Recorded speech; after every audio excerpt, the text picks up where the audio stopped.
आतापर्यंत जालन्यामध्ये खूप सारे ठिकाण दाखवले, पण आजचं ठिकाण पावसाळ्यामध्ये फिरण्यासाठी खूपच भारी आहे आणि लोक असं म्हणतात की इथं केलेलं नवस कधीच फेल जात नाही। तर नमस्कार मंडळी, मी वैभव सराटे पाटील एके जालना करोय। भरपूर लोकांना एकेचा अर्थ माहिती नाही।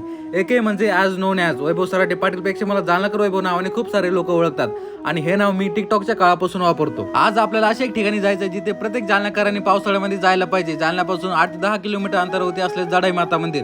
या मंदिराचं लोकेशन तुम्हाला गुगल मॅप वरती भेटून जाईल। आपल्या फॉलोअर्स पैकी भरपूर लोक मी दाखवलं प्रत्येक ठिकाणी जातात। तुम्ही जर ब्लॉग पाहून त्या ठिकाणी गेले तर मला मेन्शन करायला विसरू नका। रस्त्यामध्ये येणाऱ्या 2-3 गावाला क्रॉस करत आम्ही फक्त 10 ते 15 मिनिट मध्ये तिथे पोहोचलो। या मंदिरात येण्याची ही माझी दुसरी वेळ आहे। मंदिराच्या पायऱ्या चढत असताना आपल्याला इथे एक फॉलोअर भेटला। तुमच्या भावाची ओळख पण आता हळूहळू वाढत आहे।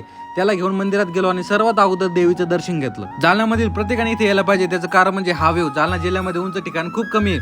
पावसाळ्यामध्ये हे ठिकाण तुम्ही मिस करायला नाही पाहिजे। इथलं निसर्गरम्य वातावरण तुम्हाला नक्कीच आवडेल। मंदिराविषयी जास्तीची माहिती तर मिळेल नाही, पण आशा करतो गावकरी मंडळी आपल्याला कमेंट मध्ये माहिती नक्की देतील। आपल्या जालना जिल्ह्यामध्ये खूप सारे रिस्टर आहेत। तुमच्या आवडत्या रिस्टरला कमेंट मध्ये मेन्शन करा। मी त्या प्रत्येकाला इन्व्हाइट करेल पुढच्या ब्लॉग साठी, त्यामुळे कमेंट करायला विसरू नका। आणि तुम्हाला जर कॉन्टेंट आवडलं तर फॉलो नक्की करा। 20,000 फॉलोअरचा टप्पा लवकरच पूर्ण करायचा आहे।